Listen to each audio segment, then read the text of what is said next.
Muy buenas tardes y bienvenidos a Ciberlideria. Hoy tenemos la suerte de tener aquí con nosotros a Carme Artigas, que es la secretaria de Estado de Digitalización e Inteligencia Artificial, y que va a ser entrevistada por nuestra colaboradora y socia Edu. ¿Te digo Edu o Edu? Lo que quieras, Edu, como la conoce todo el mundo, que es la presidenta y fundadora de Women for Cyber. Bienvenidas a las dos a vuestra casa y que empiece el espectáculo. Muchísimas gracias, Samira. No sé si quieres decir algo antes, Bueno, Karma. En primer lugar, muchísimas gracias por invitarme. Estaba comentando que me siento un poco en plan encerrona, que esto no sé cómo va a salir, que veo aquí sin preparar, pero que estamos en un entorno entre amigos y amigas y preparado con muchísimo cariño, por tanto esperando pasar un buen rato con vosotras y poder ayudaros o acertar en lo que me preguntéis, por supuesto. Eso es así. Muchísimas gracias, Karma, porque desde Women for Cyber, este es un formato, un Cyber Talk, que lo llamamos Cyber Talk, que hacemos entrevistas a mujeres inspiradoras, a mujeres que son felices en sus carreras, que pueden inspirar a las nuevas generaciones, a mujeres que están en otros sectores que no tienen tantas oportunidades como el sector de la ciberseguridad y la tecnología. Por eso intentamos hacer cada primer miércoles de mes. Este mes estamos a 18 porque es cuando ha podido Karma. Somos flexibles, como veis, fluimos, y también como es este Cyber Talk, que es el primero que hacemos dentro de la colaboración con Ciberlideria, que esperemos que sea el primero de muchos. Estamos muy contentas de inaugurarlo contigo, Karma. Sabes que te llevamos muchos años la clave de una mujer hoy en día es ser tozuda. Puedo dar constancia de que Edu es muy tozuda. Pero así se consiguen las cosas. Bravo por Edu.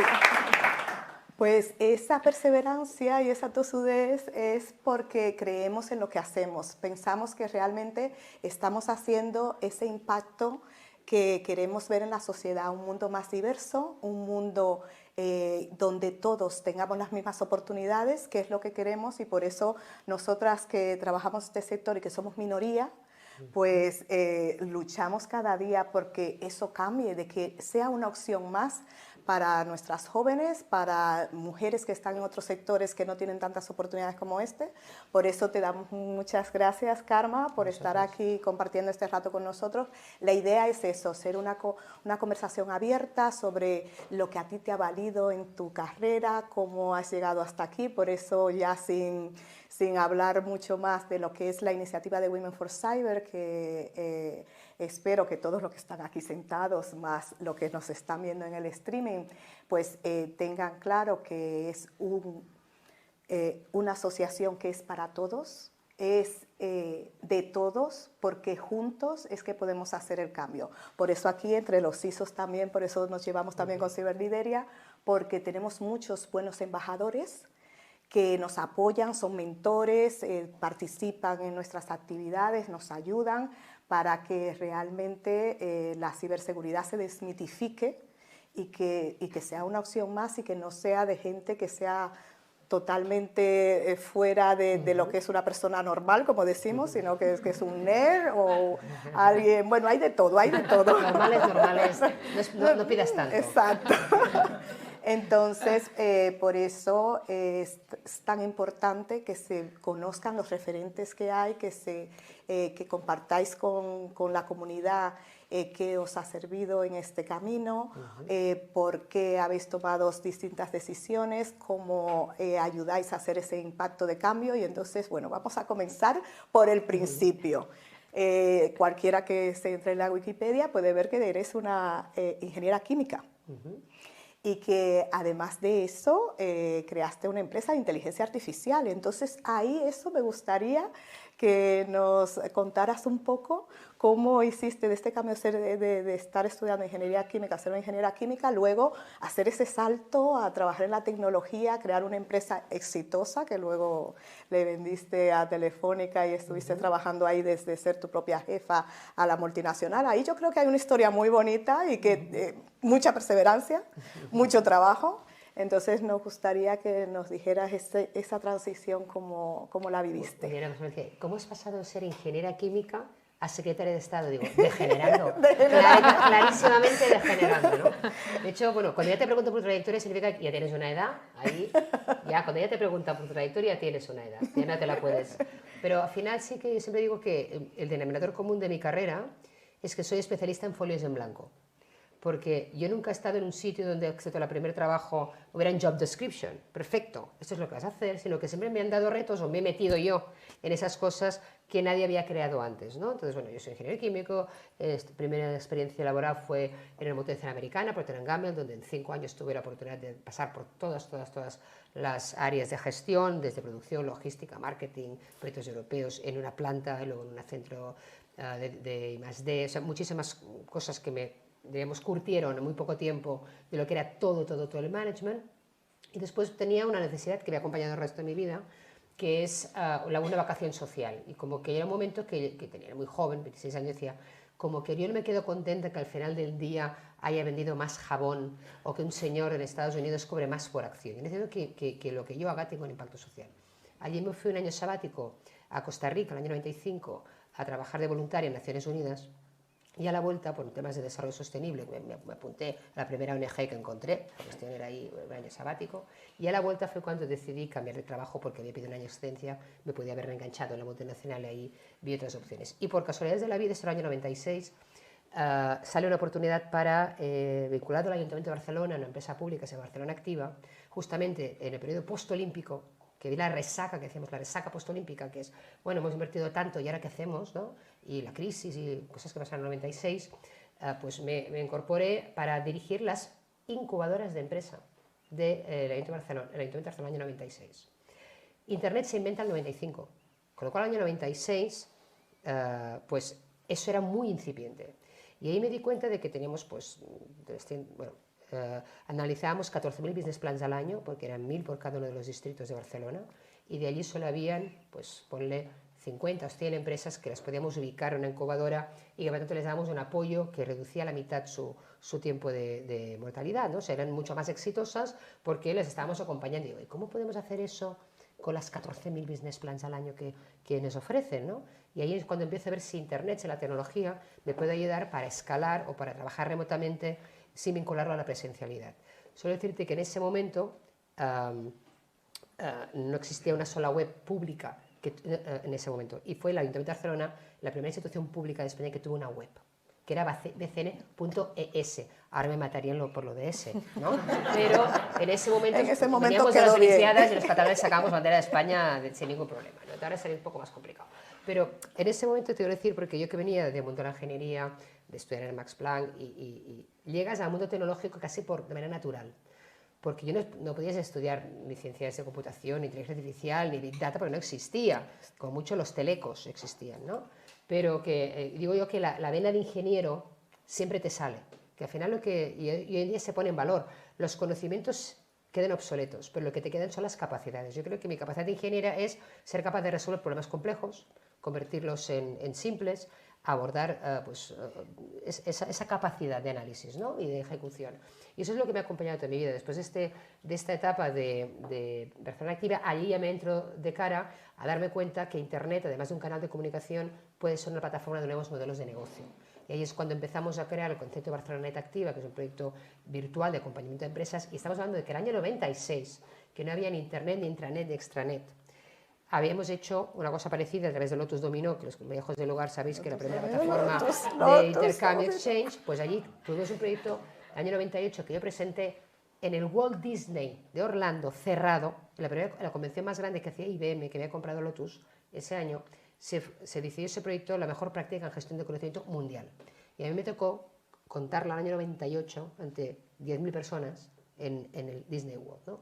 ¿Por qué era importante? Porque, y ahora dices, con el tiempo, hacemos una plataforma de comercio electrónico, una plataforma de e-learning, una plataforma de acompañamiento online en el año 98. Y eso permitió, pues, liderar también lo que ahora es el ecosistema digital de Barcelona, que luego se consolidó con el mobile. Pero en ese momento fuimos el primer sitio donde se estaba apoyando desde el ámbito público la creación de empresas digitales. Después de ahí, la última cosa que yo hice para Barcelona Activa fue ayudar a crear el primer fondo de capital riesgo público-privado de tecnología, que era Barcelona Emprèn, con una operadora muy antigua que Chus conocerá, que se llamaba Mena. Entonces, Amena, los viejos del lugar, el logo verde, ahí me dieron dinero para crear el primer fondo de capital riesgo tecnológico en España. Y a raíz de esa experiencia a mí me llama Ericsson para que monte, otra vez folio en blanco, el primer fondo europeo de inversión de capital riesgo en el año 99 para una cosa, una tecnología que vendría, que se llamaba 3G. Entonces, en el 99 se sabía que el 2000, 2001 vendría una cosa de 3G. Entonces, crearon un fondo a nivel europeo para que invirtiéramos ya en un ecosistema de empresas para que cuando llegara la tecnología hubiera productos y servicios, como nos pasa ahora con el 5G y metaverso, que aún no existe business case. Pero es decir, hay que trabajarlo. como Ericsson, ibas a las operadoras y les decías, es que te queremos vender unas antenas de una cosa que se llama banda ancha móvil. Y decían, pues, ¿para qué quiero una banda ancha móvil si tengo los SMS? Y esto está hablando del año 99, ¿no? Por tanto, imagínate que yo he tenido la suerte de vivir el nacimiento de muchas olas tecnológicas. Esto fue del 99 al 2003, ahí hubo toda la crisis mundial de las telcos y de las .com y toda esta historia. Coincide que yo estoy embarazada, entonces yo aprovecho ya y digo, pues este es el momento de salir de la compañía y dedicarme a mi hija, y estuve 3 años de maternidad, o sea que yo puedo decir que estuve 3 años y mi currículum 3 años de maternidad, porque eso también es un trabajo, también es una decisión personal. Por suerte, como habíamos invertido como en 10 o 14 empresas, Ericsson me seguía pagando dietas para asistir a los consejos y hacía temas de asesoramiento así puntual.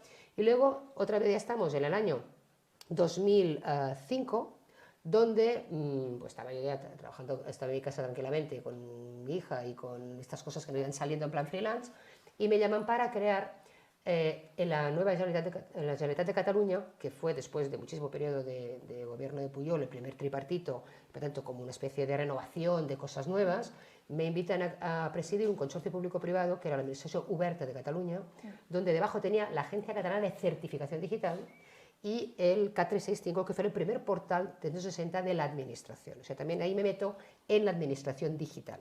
Aguanto 9 meses, porque ahí es cuando digo, uff, esto es muy complicado, porque el tono político es muy complicado cuando vienes del privado y había muchas tensiones que no entendía yo cómo funcionaba, pero sí que en 9 meses hice un trabajo enorme, como pues todo el tema que podemos hacer, de pedir un certificado y un padrón online, pues lo hicimos nosotros. O sea, todo lo que es el gran salto cuantitativo y cualitativo de la administración digital se hizo en esa época. Y en esa época es cuando yo me doy cuenta de la importancia de los datos, de la importancia de que por mucho que yo pudiera hacer algo a nivel de aplicación o de procesos de negocio, había 4 administraciones, la local, la autonómica, la nacional y la europea. Había cosas que si un ayuntamiento cambiaba el certificado de padrón, yo no me enteraba ni que era versión. O sea, que era el momento de los portales de la administración y era el momento de la interoperabilidad administrativa. Que la interoperabilidad era, una arquitectura spaghetti que nunca puedes interoperar porque no está pensado para compartir. Y ahí me di cuenta de que no se podían hacer estas cosas tan complejas a nivel de aplicación, que se tenían que hacer los datos y que se tenían que desacoplar los datos de las aplicaciones y que cualquier aplicación tenía que ceder a la visión única de los datos. Sin saberlo, porque lo conceptualizo ya en el año 2003 o 2004, estaba anticipando lo que venía el mundo de Big Data. Y de ahí es cuando yo pues, quedo un poco decepcionada por esa experiencia, pero muy útil después al tiempo, ¿no? Lo que siempre decimos, que el fracaso es aprendizaje. No, cuando tú estás viendo un fracaso, no te estás dando cuenta que ese fracaso es la piedra que necesitas para generar esa oportunidad, ¿no? Y en ese momento lo ves como un fracaso, y yo tengo en la vida, yo he tenido muchos fracasos porque yo tenía unas expectativas distintas de eso, cómo voy a salir, pero que esos fracasos con el tiempo mirando atrás han sido esos puntos que has podido conectar que te han permitido llegar donde estás, ¿no? Por tanto, yo creo que el fracaso no existe, el fracaso es esa circunstancia que aún no has convertido en oportunidad. Entonces, eso es esa piedra que yo en ese momento lo viví mal y que convertí en oportunidad. Porque de ahí, y esto viene otra vez, en esos momentos de la vida que no sabes qué vives y que son significativos, yo en el año 2001, después del 11S, ¿no? Tuve la ocasión de estar en Barcelona asistiendo a la conferencia de Bill Clinton, que ya se sabía que no había ganado las elecciones, y en enero estaban en transition con Bush, y había vivido, ya no era presidente, porque Bush vivió el 11S, entonces está en octubre, y era ya presidente saliente. Y explicó algo que en ese momento me impactó, pero que no volví a recordar hasta el año 2005, ¿no? Que fue, teníamos todos los datos, pero fuimos incapaces de verlo. Porque cada dato estaba en silos. organizativos, en silos tecnológicos, que no estaban pensados para compartirse. Cuando yo estoy entonces intentando tener desde mi responsabilidad pública la visión unificada del ciudadano y me doy cuenta de esa heterogeneidad de datos estructurados o no estructurados, silos de información que no se comparten y no puedo tener nunca la visión unificada del ciudadano, me acuerdo de esas palabras de Bill Clinton. Porque él añadió y dijo, y eso no va a volver a ocurrir, porque ya estamos invirtiendo en una industria que permita mezclar datos heterogéneos y tener la visión unificada. Bueno, y me quedé aquí. La inteligencia artificial. 2001. 2005, salgo de esa experiencia, decido irme de la administración y digo, ¿y eso que dijo el Clinton? Que lo dijo en 2001. ¿Cómo debe estar esto ahora? ¿No? En el 2005. Y es cuando digo, mi marido en ese momento estaba en compañía tecnológica, decimos, vamos a coger un año sabático, nos vamos a Silicon Valley, a ver esto que va, y a ver si podemos ver esa industria que él anticipaba que iba a cambiar, realmente cómo está. Bueno, ese momento, chicos y chicas, por ahí en Barrio Sésamo, tú te podías tomar un año sabático porque era el momento del boom de inmobiliario de España. O sea, tú te ibas a un año sabático y sabías que cuando volvías tenías 10 puestos de trabajo y tu casa multiplicaba por 3. Eso ya no ocurre más. O sea, tú te vas a un año sabático convencido de que cuando vuelvas tendrás muchísimo trabajo. En ese momento era así. La gente se cogía un año sabático sin ningún problema porque su casa la había comprado por 1, la vendía por 3 al día siguiente. Era ese momento que nos creíamos todos ricos y que España iba a tope, ¿no? Bueno, entonces tomamos un año sabático. Y allí es cuando yo empecé a tener en contacto con todos esos innovadores. Después de haber yo conceptualizado algo que no sabía cómo ponerle nombre, voy allí y le pongo nombre. Y el nombre era Big Data.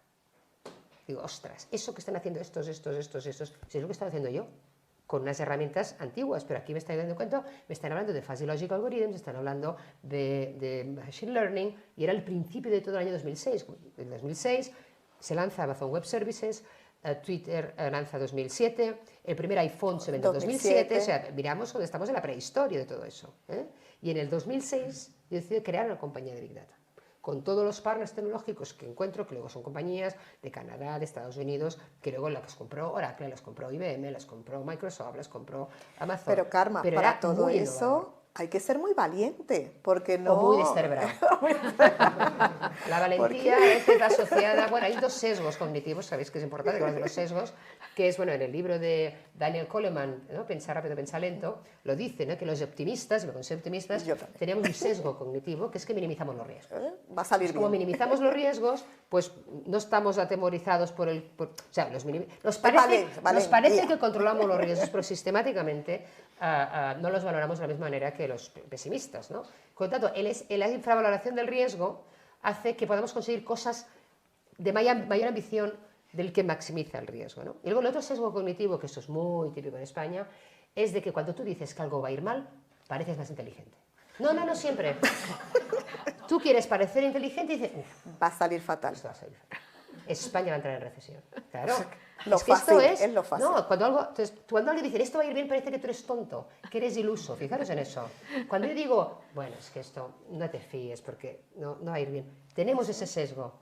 Entonces, esto también tenemos que autocorregir los sesgos, ¿no? Porque siempre nos da mayor credibilidad a una persona que piensa que va contando que algo va a ir mal, que la credibilidad de una persona que va a contar que algo va a ir bien. Y por eso este país a veces siempre tenemos una autoflagelación permanente, porque quien dice que es positivo, que es optimista y cree en nuestras capacidades para ir a tope, parece ¿no? tonto. Pues parece iluso, ¿no? Este es el riesgo que tenemos. Bueno, pues a partir de esta es mi historia, con tu compañía Big Data nos damos cuenta que llegas aquí y dices, pero ¿a quién le voy a vender algo para resolver un problema que no sabe que tiene?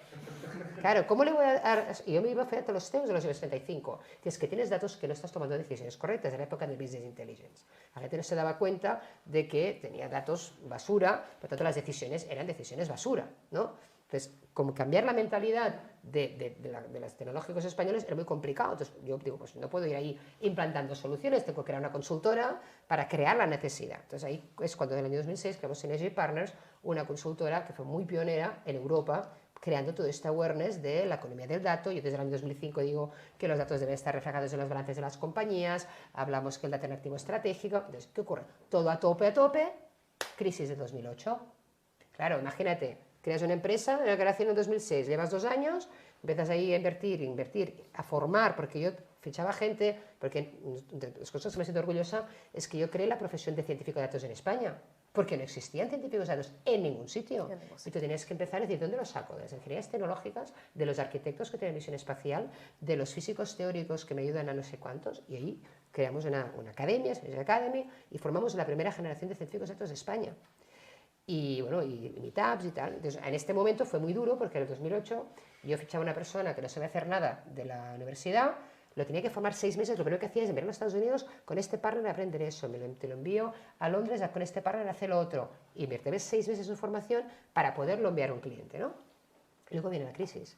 Y esos clientes no pueden pagar en innovación, ya con trabajo te pagan el mantenimiento. Y fue la época más dura, y ahí estuvimos a punto, a mi marido y yo, que tenemos la compañía con sociedad, a punto de perderlo todo 2 veces, o sea, de perder todo tu trabajo de 30 años 2 veces, porque, y eso la gente no lo cuenta. Joder, ¡ay, te ha salido bien! Sí, sí. Se ve el emprendedor que ha tenido éxito, ¿no? Que luego ha vendido la compañía, o sea, de un éxito, no. No te cuentan todas las veces que tú te has ido a dormir pensando si mañana tienes que declarar la quiebra. Entonces, esto también se tiene que reivindicar, que el empresario español, o pues cualquier cosa que emprende, asume un riesgo personal muy duro, y que a veces no se cuenta. Y fue una época muy dura, porque todo lo que ha sido la crisis de 2008, que España prácticamente ha 10 años, ha sido durísima, durísima. Entonces fue cuando ya se salió de la crisis, en el 2015, después de estar aguantando la compañía 13 años en tus espaldas y de pagar 200 nóminas al mes con tus espaldas, que dices que yo mañana caigo enferma y hay 200 familias que no cobran por culpa mía. Y esta responsabilidad es la que dijo, no, 2015, me quiero vender la compañía, porque ya no puedo más, o sea, ya no puedo más, ya necesito ya, para poder competir, o poder escalar, o poder entrar capital riesgo, o poder funcionar en otra compañía, porque ya llegó un momento que cuando ya competías con los grandes, porque tú eres pequeño y eres de nicho, porque en ese momento se le va mucho a las consultoras generalistas, ahora ya todo el mundo sabe que tú no puedes saber de todo. Y las consultoras también están cambiando, porque hasta ahora venían personas precio hora kilo, ¿no? Y ahora no, tú eres bueno en ciberseguridad. Y si eres bueno en ciberseguridad, no eres bueno en gestión de contenidos de webs. O sea, tú no puedes ser bueno en todo, ¿no? Entonces yo creo que cada vez más también las empresas tienen más conocimiento tecnológico y saben para qué partners quieren que, ¿no? Entonces en ese momento competíamos en un área que nadie le interesaba, porque parecía que éramos los raritos, ¿no? Pues bueno, me quedas pero cuando empiezas ya a competir con las Big Four, cuando le robas un gran contrato a una banca, a una gran compañía, luego ya van y te roban el talento. Claro. O sea, los que no han invertido en talento durante los últimos 10 años van y te lo roban. Y ahí también es otro aprendizaje que también pasa muy ahora, ¿no? Que hace que a la gente lo retengas. Y yo creo que siempre digo que los chicos y las chicas listos quieren trabajar con chicos y chicas listos. Entonces es muy importante que la gente, que sobre todo en estas profesiones hoy en día tan valoradas, la gente trabaja más que por dinero, por proyecto, y por el conocimiento que él adquiere en ese grupo de trabajo, algo que estamos a punto de quizá de perder con el teletrabajo, ¿no? Y de ahí surgió la oportunidad de vender la compañía, y en este caso lo hicimos hacerlo en Telefónica, y una de las razones no fue la oferta de mejor valoración, pero era la oferta que nos aseguraba que ese talento se quedaba en España y que eso servía también para transformar una gran compañía en nuestro país hacia esa tecnología. Y es ahí cuando estoy hasta el 2018, porque bueno, el acuerdo fue 3 años para ayudar a integrar de esta unidad, en la unidad que hoy en día pues es Luca, después Telefónica Tech, y nosotros pues ya digo, bueno, pues ya está, pues ya me voy a vender la compañía, ya llevo trabajando aquí del tirón, y ya 18 ya me hago sabático y me dedico a dar clases, buscar algún consejo de administración y tal, y en el año 19 me dedicaba a hacer otra vez cosas de freelance, en consejos asesores internacionales, hice una transformación de Industria 4.0 en una empresa latinoamericana, o sea, temas muy interesantes que me enriquecían mucho, y nada, y estaba a punto de entrar en 2 consejos del IBEX en enero de 2020, y se puede decir ahora, uno de esos consejos era Bankia, y como Bankia estaba participada por el gobierno de España, tenía que pasar la autorización de la ministra de Economía, que era Nadia Calviño. Entonces Nadia Calviño me quiso conocer porque iba a entrar en el consejo de Bankia. Claro, cuando me conoció, pues ella se quedó con la copla, y entonces en lugar de autorizarme entrar al consejo de Bankia, me propuso ser secretaria de Estado, a lo que yo le dije que no, y al final pues dije que sí, porque ella me consiguió convencer, pues es una mujer muy convincente y muy potente y muy brillante, ¿no?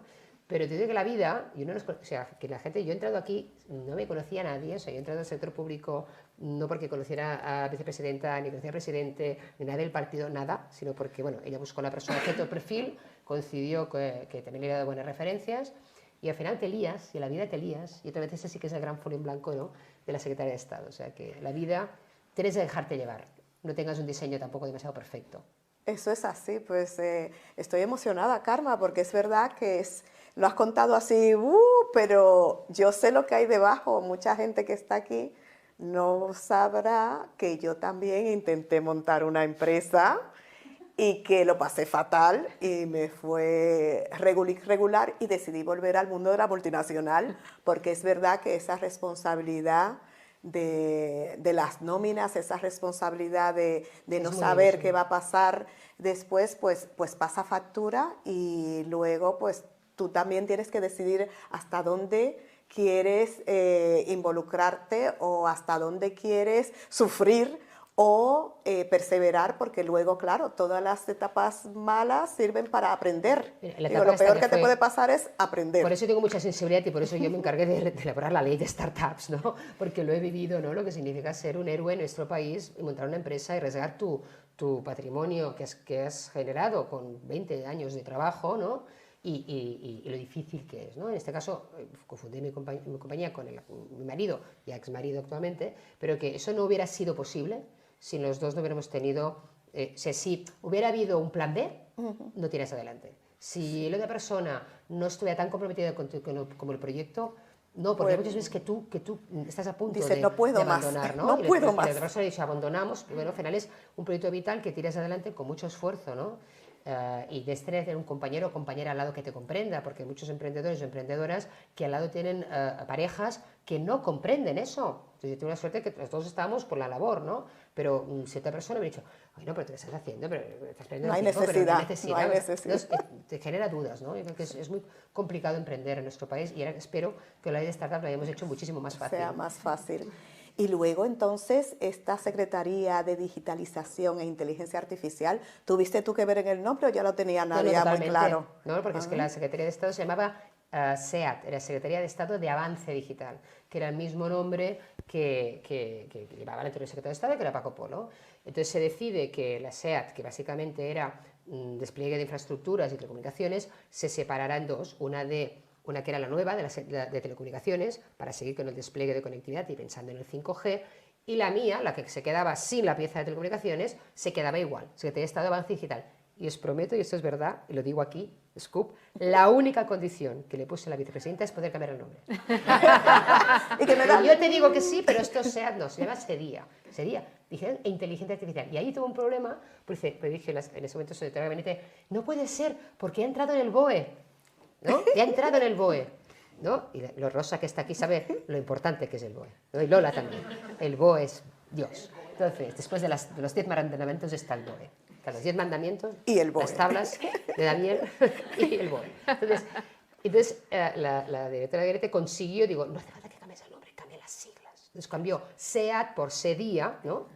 Ahí hicieron la triquiñuela del tal, y allí ya tuvimos el pie para poderle nombrar, porque era muy importante cambiar el nombre. Si tú a un todo le quitas una parte, lo que queda no lo puedes dejar el mismo nombre. No. Y el nombre yo quería que fuera autoexplicativo, porque si no entiendes qué estás haciendo. Somos telecomunicaciones, avance digital, no significa nada, ¿no? Entonces, eso que dije, ¿y para qué inteligencia artificial si esto es futuro? Fíjate ahora, ¿no? O sea, yo ya lo vi Plena primero. actualidad. Entonces, claro, o sea, estás hablando del año 2020. Entonces, ahí sí que queda muy claro que una parte son las infraestructuras que necesitas como país, pero por encima de esas infraestructuras tienes que crear otras infraestructuras, que es la infraestructura del talento, la infraestructura de la innovación, la infraestructura de las competencias digitales, la infraestructura de la digitalización de todos los sectores. Y eso es lo que yo me encargo, ¿no? No de lo que ya es físico y tangible, sino que eso que era más intangible y que también costaba poder desarrollar como país, ¿no? Y luego, aparte de la visión que la tienes que tener, y ahí te admito que, claro, la visión de 30 años de la industria te permite tener una visión que, por muy preparado que esté otra persona de otro sector, no es posible que tenga esa dimensión, ¿no? Pero también hay la gran oportunidad de los fondos de recuperación. Porque, claro, esto podemos tener la visión, la estrategia adecuada, el diagnóstico adecuado, el impulso político, como tiene la vicepresidenta, que se lo ha creído hasta el punto de ponerse que ser el primer país donde esto está debajo de economía. Si es que esto no está debajo de ciencia o debajo de industria, está debajo de economía. Por lo cual te dice la visión. Y ella, pues, que es vicepresidenta primera, imagínate el impulso político, ¿no? Pero luego está la gran oportunidad de los fondos de recuperación, que es que eso que tú tienes visualizado, de golpe la administración tiene dinero. Que esto no ha ocurrido nunca, ¿no? Luego el resultado es cómo lo ejecutas sin haber cambiado un solo procedimiento, con los mismos funcionarios o menos, y con todos los protocolos y con los 25 informes del abogado del Estado que necesita cada paso que tú das, ¿no? Y eso ha sido la otra gran reto, que es el reto de la ejecución. Porque claro, nosotros tenemos en este momento, o sea, cuando yo llego a la Secretaría de Estado, la anterior Secretaría de Estado, antes de dividirla, tenía un presupuesto de 300 millones por año, por tanto, si se divide en dos, teóricamente a mí me tocaban 150 millones, pues yo paso a tener 3.000 millones al año. O sea, ¿cómo tú multiplicas por 10 o por 20 el presupuesto de la Secretaría anterior con la mitad de gente y con los mismos procedimientos? Esto cuando aterrizamos. Y luego yo tuve la gran visión estratégica de decir que sí, 16 de febrero y el 12 de marzo estábamos todos confinados. Con lo cual ahí ya encima creas una Secretaría de Estado online. Claro, porque es que ya está acabando el año y medio y no conocía a la gente en persona. Y eso que los que estáis aquí en grandes empresas sabéis que si tú has tenido la ocasión de trabajar con alguien codo a codo y luego le pasas al mundo telemático, tú ya has generado la confianza. Has generado la confianza, sabes quién es, sabes cómo va y puedes teletrabajar. Pero cuando tú tienes que crear un equipo de persona nueva, que no viene de la administración, que no conoce a nadie, porque yo en la administración no he podido fichar prácticamente a nadie, pues a la directora del INCIBE que estaba allí y que podemos renovar, al otro, pero yo de la serie hay 3 cargos solo que yo puedo nombrar, 3. La directora de secretarias, la directora de comunicación y el director de gabinete, 3. Y en total, entre todas las organizaciones, somos casi 800 personas, ¿no? Lo otro no lo puedo elegir yo. Son funcionarios públicos. Cuidado con eso, porque tú la herramienta que tú tienes de gestión de recursos humanos en el sector privado no la tienes en el público. Y eso es lo más difícil que yo he vivido. No es ya planificar, ejecutar, que todo el reto, como digo yo digo que estoy hackeando la administración desde dentro, pero claro, me he metido dentro, entonces estamos aquí pues buscando mecanismos nuevos para cómo hacer 10 veces más con las mismas personas, los mismos procedimientos o más, porque tienes más controles con los fondos de recuperación que en cualquier otro fondo. Pero lo más difícil, que es cada día, es cómo motivas a los equipos, que son gente tan capaz, tan potente, en sectores de Big Data, inteligencia artificial, Legal Tech, protección de datos, ciberseguridad, que cobrarían 3 veces más al sector privado. Allí ya es una competencia. Pero es que además, lo más agresivo que me he encontrado yo es el sector público. Yo hasta ahora más agresivo eran los abogados, que te fichaban al equipo de abogados y se van los clientes. Bueno, pues el sector público no, mañana dicen, me voy al Ministerio de Ciencia, o me voy a tal empresa pública que cobra un 30% más, y tú no puedes decir que no.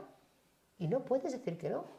Y tú que eres una empresa, una secretaría, una creación, y no tienes las plazas 30, que son las de lujo, que son las máximas, y se te abre otro ministerio y tienes de 3, o sea, es muy complicado. Entonces, la retención debe ser por propósito. Y realmente es una gestión por propósito, donde yo le agradezco cada día a la gente que siga viniendo a trabajar, porque podrían trabajar mejor en otro sitio, más dinero, pero sobre todo trabajarían menos en muchos otros sitios. Entonces, aquí estamos trabajando muchísimo más que en otros sitios, porque el reto es enorme, y lo estáis viendo cómo esto ha pasado a primer plano, y son gente muy capaz. Yo creo que, lo más duro, que digo, la próxima gran reforma debe ser la reforma de la función pública, porque no está suficientemente prestigiada. Tengo gente...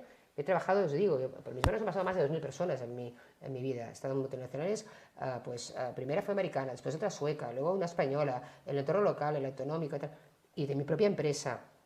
Igual yo he dirigido a 2.000 personas en mi vida. Han pasado, de verdad que tengo una concentración de talento en estos momentos en las 3 organizaciones, en la organización digital, en INCIBE, en Red.es y en la serie, brutal.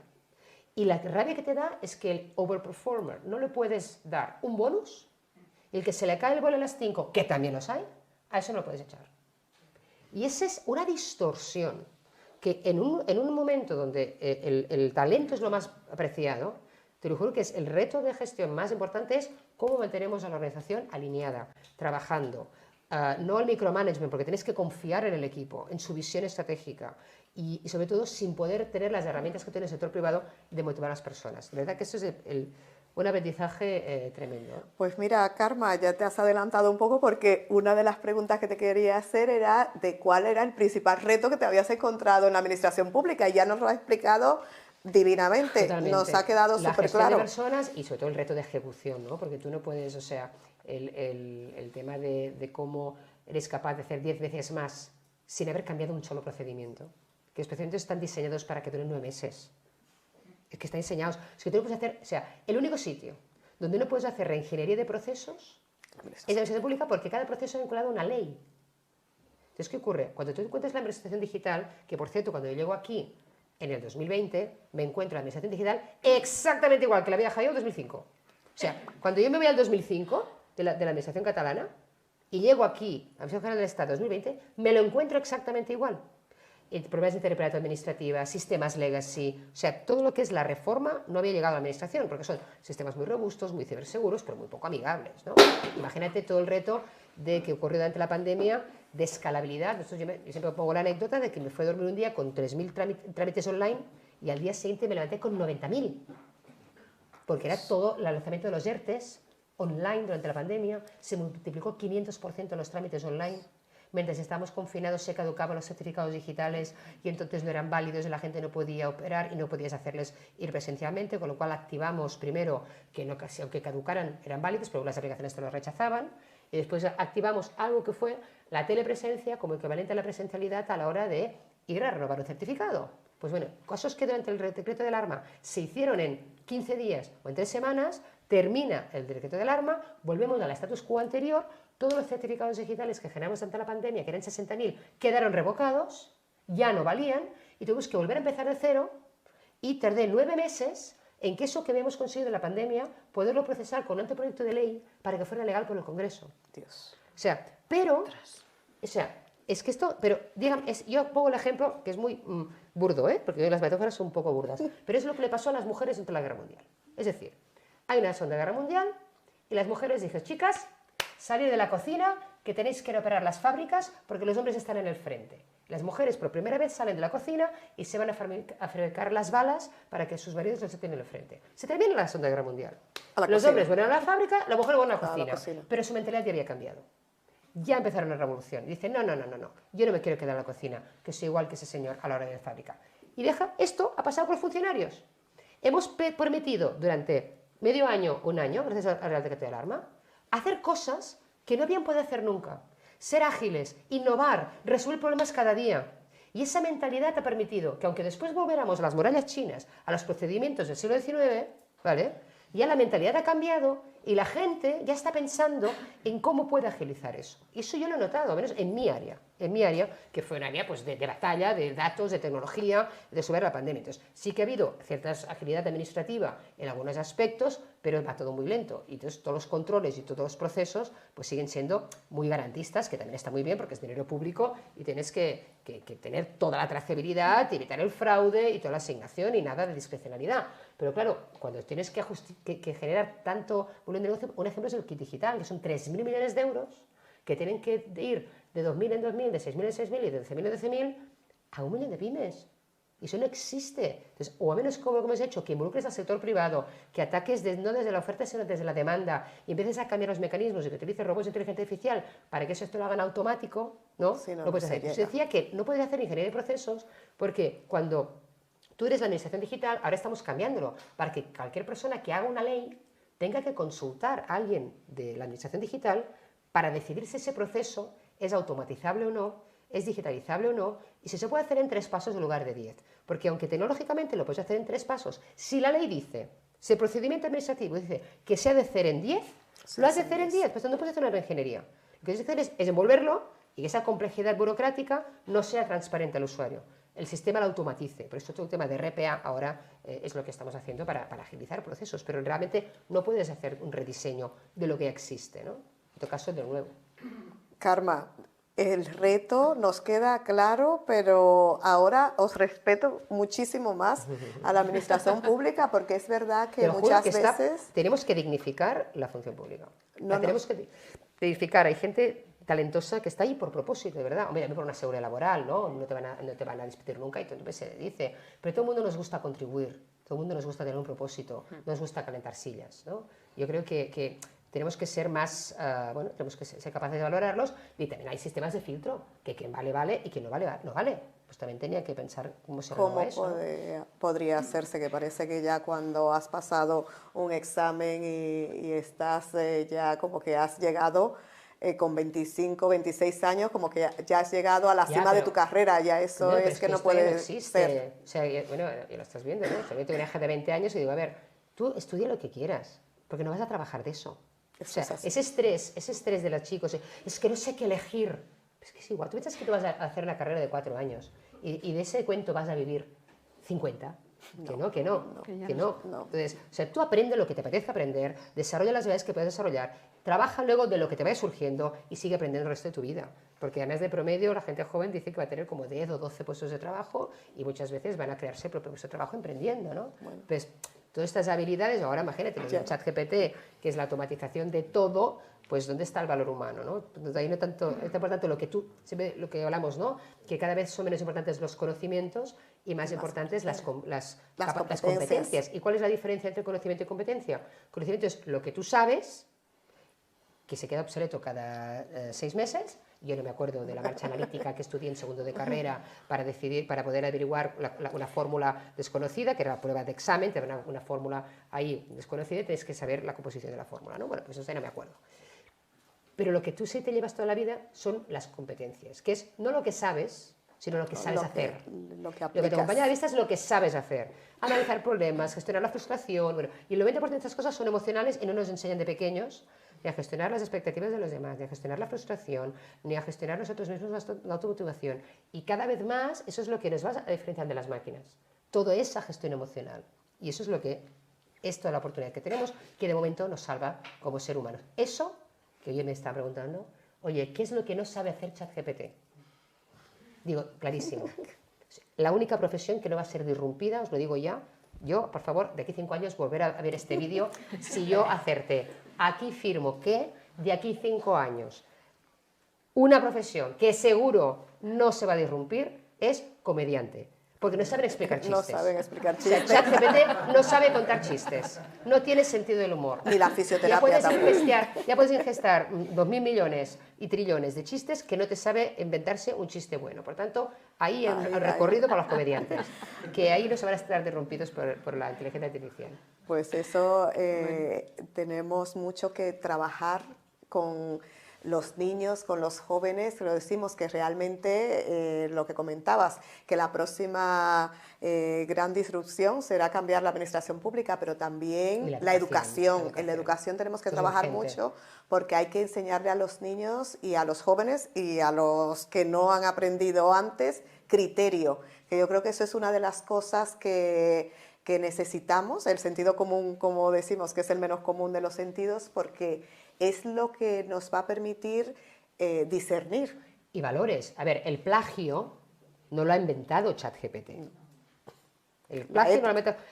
Yo tenía el Rincón del Vago, que es lo mismo. El Rincón del Vago, esto lo automatizas y es el ChatGPT, ¿no?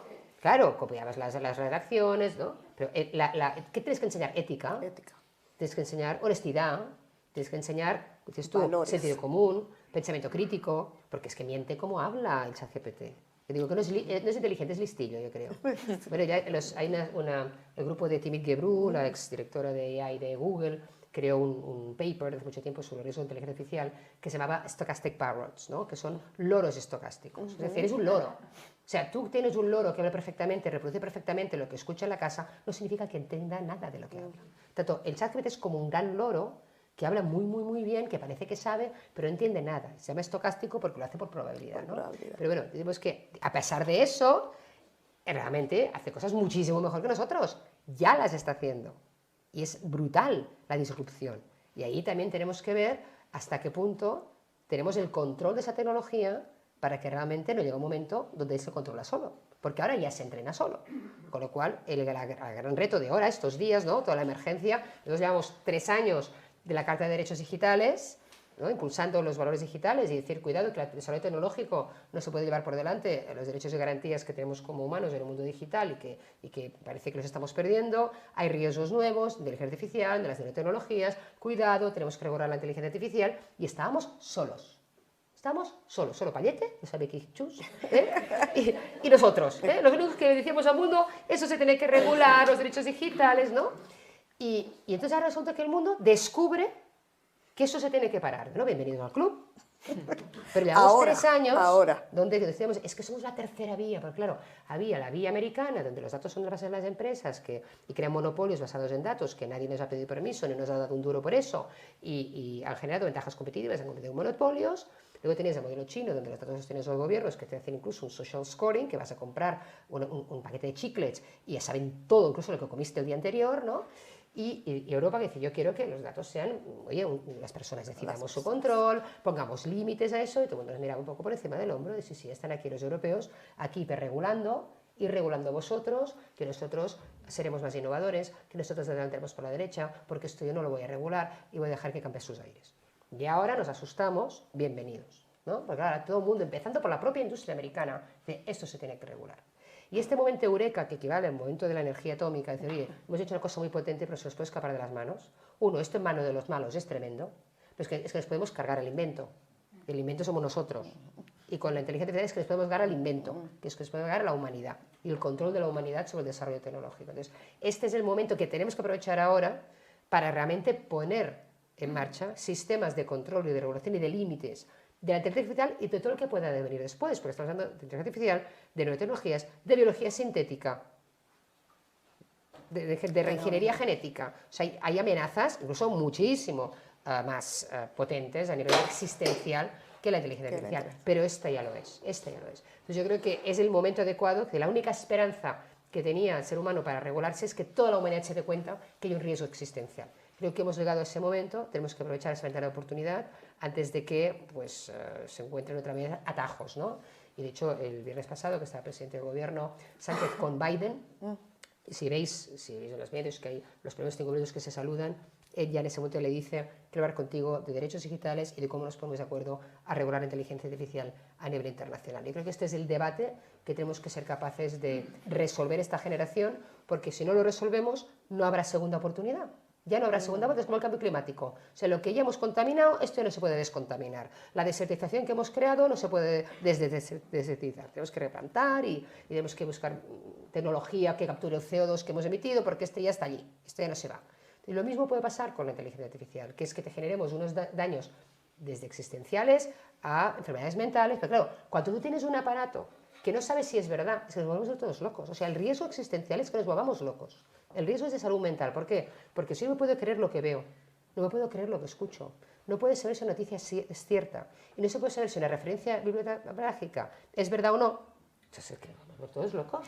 Entonces, no podemos creer nada, es la primera vez. Y es un tema que hasta ahora pues, era como las fake news, que intentaban minar la credibilidad de las instituciones, pero es que esto ya es masivo. O sea, los propios creadores de esto se están dando cuenta y pasmando de esa potencialidad.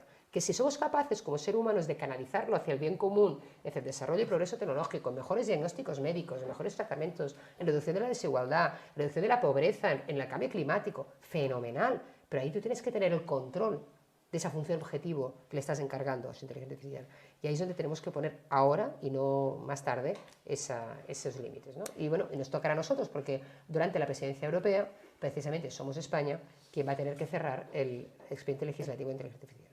Bueno, pues espero que España se ponga bien a hacer esa función, porque realmente es crítica para la propia supervivencia humana. Lo que decíamos, si no educamos en el criterio, si no educamos en la ética, pues no utilizamos la tecnología como una herramienta para el progreso humano. Entonces, esas cosas muchas veces pasan por encima, ¿no? Las empresas quieren tener más beneficios, la administración pública pues depende al nivel político lo que quiere tener más votos, pero no se piensa en que realmente esto tenemos que sobrevivir como humanidad. Hay un ejemplo que es muy ilustrativo, ¿no?, de lo que puede hacer una inteligencia artificial inteligente, que no significa que sea justa o que sea respetuosa con los derechos humanos, ¿no? Imagínate que tengo un sistema de gestión hospitalaria donde tengo todo mi RP, todo mi CRM automatizado por un agente de inteligencia artificial o varios agentes de inteligencia artificial que deciden cómo se gestiona. Y yo les defino una función objetivo, que es, quiero que maximices la atención médica al mínimo coste. Fenomenal, o sea, seguro que esto no hay pega, sí que hay pega. O sea, es que era una inteligencia artificial. Eliminar todos los tratamientos paliativos. Porque si un señor se va a morir, porque tengo que hacer gasto médico para que un señor se muera sin dolor. O sea, no maximizo la atención. Pues esos son un ejemplo de una decisión que podría tomar una inteligencia artificial optimizada bajo unos principios y unos criterios absolutamente objetivos de decisión, pero que no están en línea con los valores humanos. Es ahí donde está el riesgo. En automatización de decisiones basadas simplemente en criterios objetivos. Y si yo digo, no, es que quiero que todo el mundo sea feliz, bueno, pues mira, drogaos todo el mundo todo el rato. Claro, ya está, happy flower. feliz. Es una manera, o sea, que es digo, dice, ¿no? Cuidado con lo que deseas que se puede cumplir, ¿no? Cuidado con la función objetivo que le defines a la inteligencia artificial, porque la puede interpretar. Pero es que ya el riesgo esto era hasta anteayer. Pero es que hoy ya el riesgo no es ese. El riesgo es que tú le marques una función objetiva de inteligencia artificial y él se la cambie. Eso es lo que ya puede ocurrir. Que yo le define una función objetivo y él decida otra. Que eso es más lo que eficiente. hace la AI generativa va por esa línea, ¿no? Que ella puede incluso tomar decisiones autónomas en contra a la función objetivo que le define un ser humano. Entonces realmente estamos en un momento crítico, un momento crítico. Interesante. Que bueno, como yo siempre digo, yo soy una optimista también Tienes el mismo sesgo que yo. Un optimista por naturaleza y siempre el ser humano ha sobrevivido. Yo siempre digo que las tablillas cuneiformes pues decían, no sabemos qué va a pasar con la humanidad, los jóvenes están perdidos, no respetan a los mayores. Hace 3000 años y aquí seguimos y cada día yo creo que hemos avanzado, con lo cual yo espero que la inteligencia artificial generativa, la singularidad, no sea donde el ser humano ha perdido el control y no ha utilizado la tecnología como una herramienta para el progreso humano. Entonces, para terminar la entrevista, que no sé cómo vamos de tiempo, Samira, bebiendo, pues, me gustaría que nos dijeras un mensaje que te gustaría que se quedara la audiencia, tanto la que tenemos aquí presente como en streaming, de esta intervención que has tenido tú, que nos has contado tantas cosas interesantes, esa curiosidad, esa valentía, esos folios en blanco que te gusta acometer. Pero yo justamente la gran reflexión de qué nos hace distintos, ¿no? Como ser humano en un mundo donde... O sea, yo creo que toda esta reflexión nos tiene que llevar a repensar, ¿no? Y a invertir. Por cada euro que invertimos en inteligencia artificial, invertir un euro en crear consciencia humana, ¿no? Yo creo que estamos en una sociedad que tiene que despertar la era de la consciencia, donde la persona tenemos unas capacidades absolutamente infrautilizadas, donde una de las cosas de que hace la robotización son, en el fondo, de poco valor añadido para el ser humano, porque no es ahí donde está la diferencia. Un dato que yo descubrí otro día leyendo un libro que no conocía. Hasta hace muy poco se asocia el cerebro a la humanidad, porque los egipcios, cuando hacían una momia, momificaban todo el cuerpo excepto el cerebro lo tiraban. Tú en una momia vas a encontrar vísceras, no vas a encontrar cerebro. El cerebro lo tiraban y momificaban todo para los dioses. Por tanto, ellos no asociaban las vísceras, el gut feeling, la piel, las sensaciones, a eso asociaban la persona en la humanidad. Cuanto más conoces la inteligencia artificial, más tienes claro que no se parece nada a la inteligencia natural. De entrada, las cantidades de sensores que nosotros procesamos en nuestra cabeza son 300 trillions. El ChatGPT gestiona 1 trillion. Tenemos 300 más sensores, 300 veces más sensores de todos los que es capaz de procesar la inteligencia artificial, que ha necesitado $1.000 millones apuestos por Microsoft en nodos de procesamiento de datos, y nosotros lo hacemos funcionar con un bocata. O sea, con un bocadillo, 110 gramos de glucosa al día, hacemos funcionar una máquina capaz de procesar 300 veces más nodos y sensores de los que tiene hoy en día todo el Internet, que es el que ha gestado ChatGPT. La gran pregunta es, ¿por qué él, con muchísimo más gasto energético, con muchísimo menos nodos, puede ser muchísimo más inteligente que nosotros? ¿Vale? Y yo he llegado a la conclusión, nada filosófica, es cosecha propia. ¿Por qué él es capaz? Porque la gran diferencia del pensamiento que tenemos los seres humanos es que la mayor parte del pensamiento es pensamiento tácito, no pensamiento explícito. Es decir, ¿por qué has hecho esto? Pues no lo sé, cuéntamelo. Y solo algo es reproducible cuando yo soy capaz de traducir lo que yo sé, lo que yo intuyo, el resultado de mi experiencia, en algo traducible, reproducible. Tanto cuando dices, ¿cómo es capaz de aprender más cuando te toca explicar algo? Cuando te toca explicar algo, cuando te toca enseñar a un niño pequeño a hacer algo, tú eres capaz de sacar todo ese pensamiento tácito, resultado de tu experiencia cognitiva y vital, en algo explícito, y a partir de que yo soy capaz de explicitarlo, es reproducible. Por eso le cuesta, por ejemplo, el caso famoso de Ford, que cuando sacó el Ford Taurus, que fue un gran coche de éxito, fue incapaz de entender cómo le había salido tan bien y fue incapaz de reproducir el éxito. Entonces es ahí cuando lo más difícil del ser humano es transmitir conocimiento. Yo soy una consultora basada en conocimiento. Entonces, si tú me robas la mitad de mi gente, me quedo sin nada, porque está en la cabeza. No, tengo que ser capaz de sacar de la cabeza lo que tiene mi gente, traducirlo en métodos de mejores prácticas, en algo reproducible, ¿no? Y ese proceso de traducir lo tácito en lo explícito es lo más difícil al ser humano. Es lo más difícil, transmitir conocimiento. ¿Qué está haciendo ChatGPT? Está ingestando de golpe toda la inteligencia acumulada de la humanidad que hemos sido capaces de plasmar de manera explícita. Todas nuestras obras de arte, todos nuestros libros de investigación, todas nuestras obras poéticas, todos nuestros libros, eso es toda la humanidad. Y él, con muchísimo menos nodos, adquiere de golpe el conocimiento de toda la humanidad. ¿Cuál es el problema nuestro? Que somos silos. Yo no puedo transmitirte, si cada humano tuviera en su cabeza todo el conocimiento de toda la humanidad agregada, seríamos imbatibles. Por supuesto, seremos mucho más inteligentes que la inteligencia artificial, pero tenemos silos.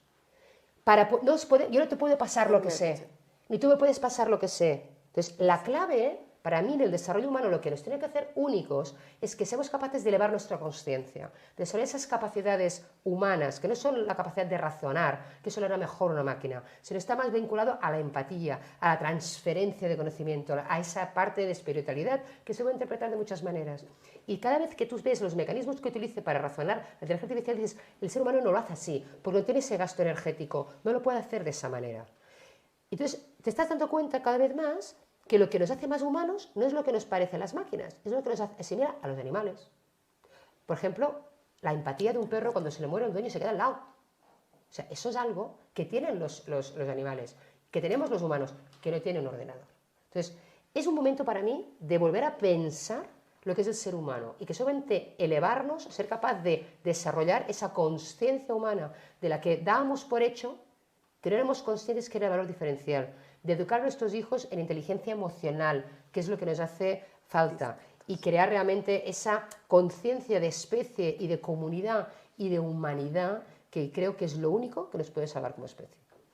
Estupendo, Karma. Muchísimas gracias. Desde luego es una conclusión muy traída a lo que estamos viviendo en estos días.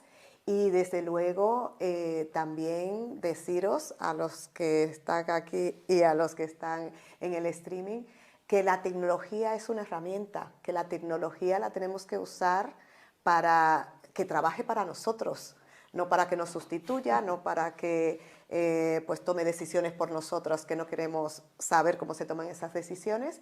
Y eso está en todas partes, la tecnología, la ciberseguridad, son capas que tenemos en todo lo que hacemos todos los días, con lo cual es un mundo también lleno de oportunidades y tenemos que entender cómo funciona, tenemos que entender cómo se están tomando esas decisiones, cómo esos algoritmos se están trabajando. Tenemos que mantener el control para orientarlo donde nosotros pensamos que puede sumar al ser humano, ¿no? No sustituir, sino complementar. Pero bueno, ahí nos estamos jugando realmente el momento actual, ¿no? Y creo que es un momento histórico, hace todo, en cualquier caso. Exactamente, yo siempre digo, el día que estamos es el mejor día de la humanidad. Muy bonito. Entonces, la tecnología tiene muchísimas oportunidades, es un sector que puedes decidir dónde trabajas, puedes decidir a qué te quieres dedicar, como ha mencionado Karma antes, en la universidad y en nuestra educación aprendemos muchas cosas, pero realmente a trabajar se aprende trabajando.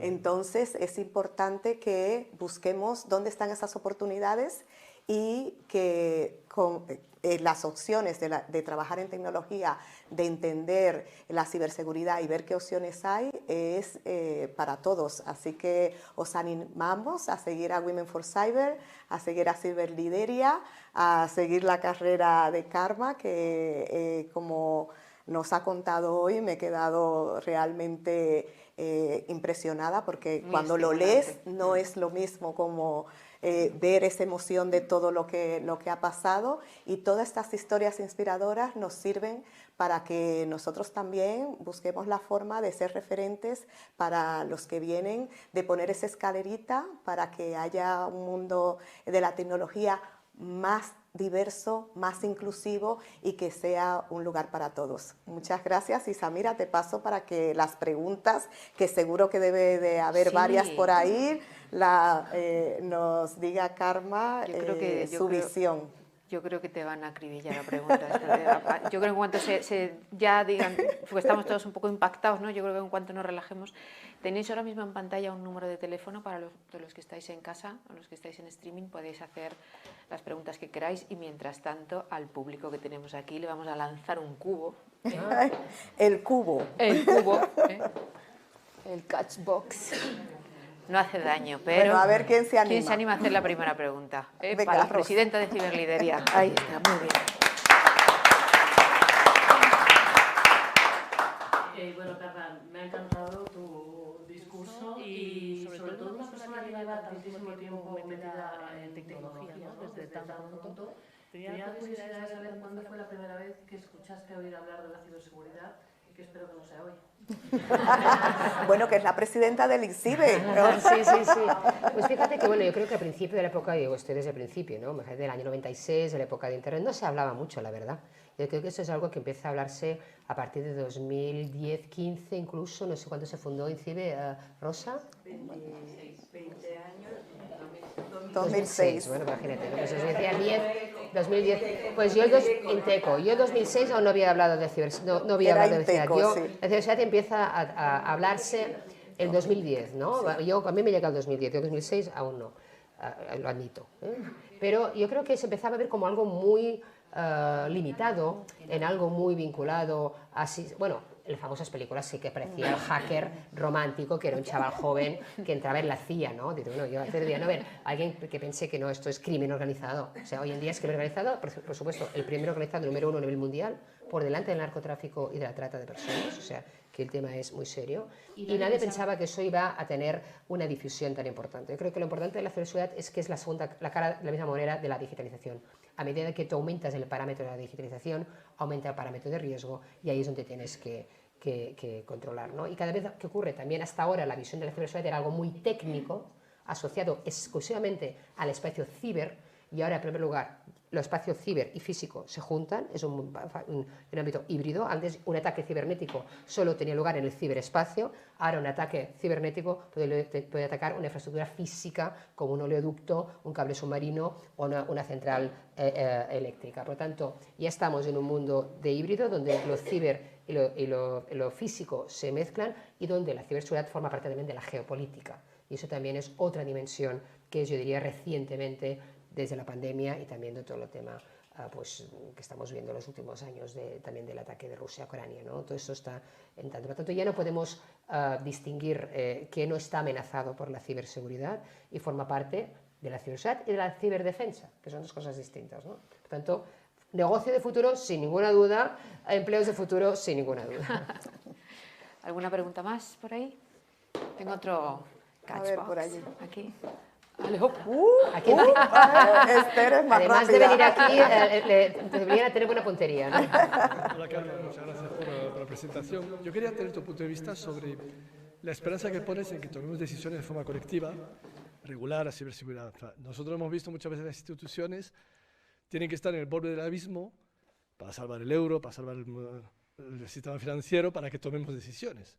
Lo que nos gustaría es que lleguemos a un momento de crisis global debido a la inteligencia artificial para que tomemos una decisión.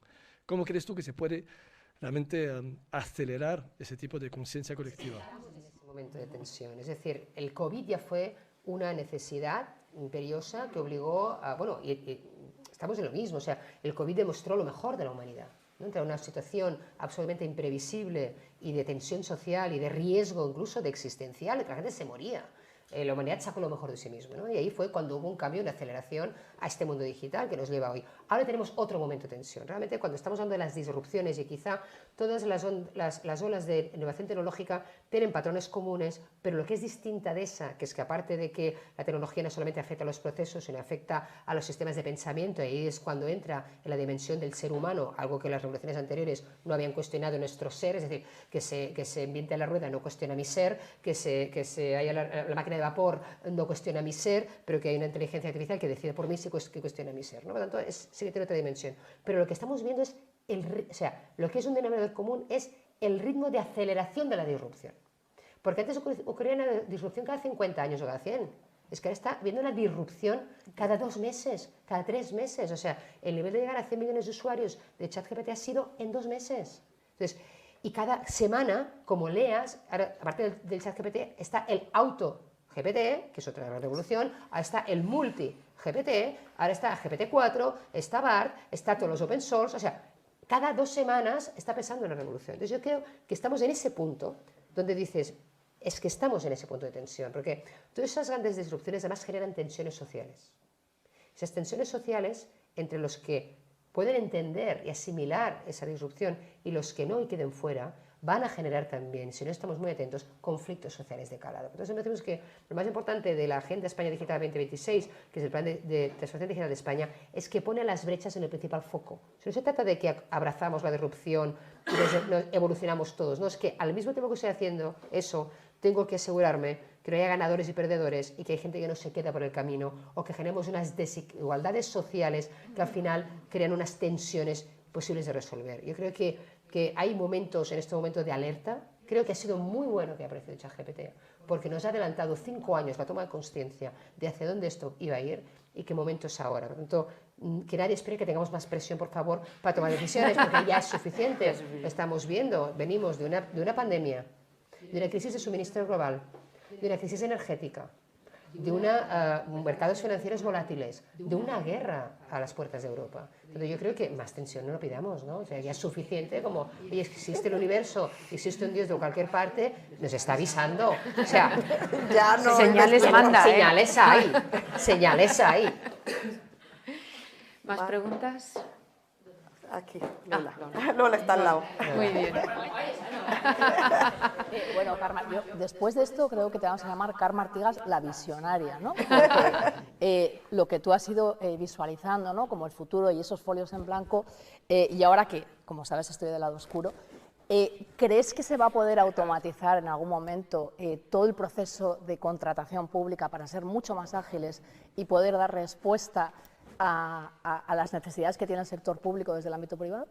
Yo creo que sí, yo creo que la gran oportunidad es la automatización del sector público. Tenemos un gran ejemplo que es el kit digital, tenemos ahora procesos de plataforma de contratación. Creo que esto es lo fácil. Lo difícil es, o sea, que siempre hay una parte humana para tomar esa decisión, ¿no? Que, como digo yo, se pueda delegar pero no abdicar, ¿no? Tú puedes automatizar un proceso, pero no puedes delegar la toma de decisiones. La toma de decisiones debe ser humana. De hecho, en la Carta de Derechos Digitales, cuando hablamos del impacto de la automatización, decimos un derecho, de los derechos que reclamamos nuevos, ¿no? Porque decimos, ¿esto de los derechos digitales de qué va? Bueno, en primer lugar, de trasladar los derechos del mundo offline, que no nos perdamos del mundo online, como el derecho a la privacidad, a la intimidad, a la libertad de expresión, ¿no? Pero hay nuevos derechos vinculados a nuevos entornos. Uno fue la inteligencia artificial. Y lo primero que dijimos es que el derecho a no ser discriminado por un algoritmo, pero el segundo que metimos fue el derecho a una segunda opinión humana. Como hay una segunda opinión médica, ¿no? No, pues si a mí un algoritmo toma una decisión que a mí me rechaza el acceso a un crédito, el acceso a un contrato o el acceso a un tratamiento médico, que alguien humano me explique el porqué y me dé la oportunidad de poderlo argumentar o defender, porque si no, estamos... también en el ámbito reglamento europeo existe el concepto de transparencia algorítmica en la ley de la DSA, Digital Services Act, ¿no? Que España es el primer país que la adopta en las plataformas, diríamos, de delivery, ¿no? En la ley Rider se regula por primera vez el concepto de transparencia algorítmica. Yo justamente esta semana estaba en Justit, que hemos coincidido allí en el evento de mujeres. Entonces, esos son los primeros que están aplicando el concepto de transparencia algorítmica, porque yo soy un rider, hay alguien que es automático, una máquina que me asigna a mí las tareas de trabajo, ¿no? Oye, pues que puede ser que a uno se las encargue siempre a un barrio de poder adquisitivo muy bajo que no le dan ni una propina y al otro sistemáticamente se le dan a un barrio de renta alta que le dan todas las propinas del mundo. Oye, no puede ser que el algoritmo me discrimine, ¿no? Pues todo ese es la labor que tenemos que hacer. Pero para mí un proceso de decisión está tan sistematizado que hay cosas objetivas, pero es que hay mucha parte cualitativa también, ¿no? Yo creo que aquí es donde el ser humano tiene que hacer diferente. Yo nunca haría una toma de decisiones que implica, pues, asociar un concurso a una persona o una empresa sin intervención humana. Creo que nos tenemos que preservar ahí. Ahí en el chat una pregunta muy simpática y otra más normalita. pero la verdad me ha hecho mucha gracia. Para que veas cómo has dejado al público de patao, que se dice en francés, pero no sé si en español. Paté. Que si sabes cuál es tu coeficiente intelectual y no te importa compartirlo. Pero bueno, Ni idea. es muy lista. Te aseguro, ni idea. y te Rato aseguro- lista es. No. Te aseguro que debe ser de montón. No. Yo creo que justamente estas son tonterías todo esto, porque yo creo que el gran problema es que estamos midiendo la inteligencia artificial. Mira, cuando ChatGPT es capaz de aprobarte la selectividad o hacerte el examen de ingreso a Harvard, es que estás midiendo la inteligencia equivocada. Y eso es el tema, es que eso no es la inteligencia, es que la inteligencia es otra cosa. Bueno, hay muchas inteligencias, lo dijo Goldman, ¿no? Goldman, 5 o 6 inteligencias. Es que no sirve para nada, coeficiente, igual que ¿qué sirve que un chaval tenga un 14 la selectividad a los 18 años? Esto no marca nada. Entonces tenemos que empezar a medir la inteligencia de otra manera. De hecho, hay un grupo de científicos que está empezando, eso que decía, que cómo somos capaces de medir la consciencia humana, la inspiración, la capacidad de empatizar, la capacidad de influenciar, eso no lo mide ninguna inteligencia. Y al final en la vida, yo me he olvidado de todo lo que aprendí. Yo digo, mi nivel máximo de inteligencia fue a los 22 años que terminé de hacer mi tesina en el Max Planck y allí mi coco iba a tope. A partir de ahí, te digo yo que degenera. Que yo nunca he sabido tanto que entonces, que no he sabido nunca tanto como entonces, pero ¿qué terminas? ¿Qué es lo importante en la vida? Pues todo lo que tú vas acumulando de experiencia, de haberte pasado por 1000 cosas que te has equivocado 1000 veces y a la 1001 has aprendido y el enfoque es distinto. En saber, yo sí tengo 2 cosas que creo yo que soy mejor que la media. La primera, la más importante para mí, que gracias a eso me acompaña mi vida, es saber descubrir el talento de las personas, incluso cuando ellas no son conscientes de eso. Yo siempre me he sabido rodear de los mejores equipos y de la gente donde les he sacado el máximo partido. Yo creo que eso es algo que es bueno. Y la otra quizá es eso, de ser capaz de visualizar algo, que eso no tiene mérito, el mérito sea que esa visión sea capaz de llevarla a la práctica. Porque yo que he estado en el mundo del capital riesgo y he visto millones de personas con grandes ideas. Si no tiene ningún mérito tener una idea original, si en algún lugar de la India o de China hay 250.000 que tienen la misma idea que tú en el mismo momento, seguro, porque las ideas las sacas como ChatGPT, porque tú estás alerta a las señales. Todos tenemos acceso a la misma información, pero hay gente que conecta los puntos y otra gente que los conecta. Pero una vez tú has tenido la gran idea brillante, lo que hace la diferencia es ser capaz de implementarla. Y eso es el factor diferencial. Pero yo creo que soy del montón. Pasa que tengo más experiencia. La otra pregunta que era también si prefieres ser política o haber sido empresaria o ser empresaria. Es que yo creo que yo no soy política. Yo soy una gestora. O sea, yo digo que soy una gran gestora. Porque digo gran, porque Muy bien. ¿cuánto hace, no? Sí, bien. Me han salido bien las cosas, puedo decir una gran gestora, porque he pasado por muchas experiencias, que hasta ahora estaba en la gestión de lo privado y ahora estoy en la gestión de lo público. Por tanto, yo creo que soy una persona que está en la gestión pública y en la gestión por propósito. Y de todo lo que yo he tenido, incluso mi propia compañía que me ha hecho esas gestiones, os puedo asegurar, y no me arrepentiré de decirlo, que es el trabajo que me ha aportado mayor satisfacción de toda mi carrera. A pesar que es el que pierdes más dinero, el que tiene más riesgo reputacional, el que nadie te va a dar las gracias, ni nadie es consciente de lo que estás haciendo, porque lo que estás haciendo en nuestro caso se verá a 5, 10 y 15 años. Pero yo os puedo decir que es el trabajo más satisfactorio, porque es el trabajo que tiene más impacto. Para lo bueno y para lo malo. Cuando haces un error, ese error va a tener un impacto enorme en muchas cosas, ¿no? Pero la posibilidad de tú aportar tu conocimiento profesional acumulado de hace muchos años al servicio del progreso de tu país es lo más rewarding, que dicen los ingleses. Sí. Ahora, ¿cuál es el problema? Que yo no debería ser un caso raro. Todos vosotros sabéis mucho de lo vuestro. Y no debería ser tan raro que decís, mira, voy a dedicar pues 3 años de mi vida a ese conocimiento, dedicarlo a mi país, ¿no? Hay gente que se va a África y hay gente que dedícalo a tu país. Vale. El gran problema es que eso no puede ocurrir cuando no solamente estás ganando muchísimo menos de lo que tenías, que ganarías posición equivalente, por supuesto, pero eso es lo de menos porque puedo invertir 3 años de mi vida a gastarme mis ahorros a esta ONG que se llama España.org, que digo, yo estoy en una ONG, se llama España.org, esta es mi ONG. Entonces, pero el problema no es eso, el problema es el riesgo reputacional. Porque yo no soy funcionario, no tengo un trabajo de por vida, y el único activo que tengo es el prestigio que me he ganado durante muchos años de profesión, que se puede ir en 24 horas porque un periodista de un digital decide ponerte en el pim pam pum político y minar tu credibilidad personal, y por tanto a partir de ahí, que todo lo que tú hagas no sea importante.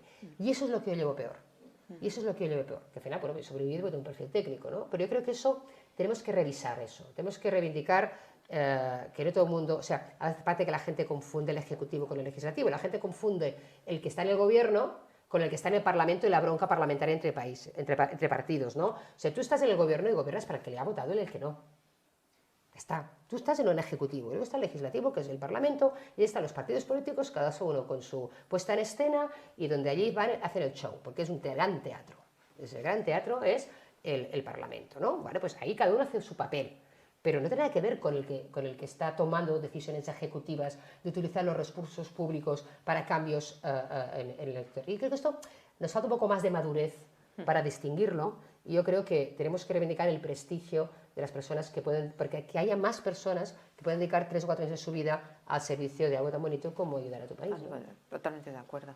Si os parece, nos vamos a ir a la última pregunta para cumplir con nuestro horario, porque ya sabéis que ahora nos espera un cóctel y tener la oportunidad de estar un poquito más cerca de ella. Así que, ¿hay alguna última pregunta?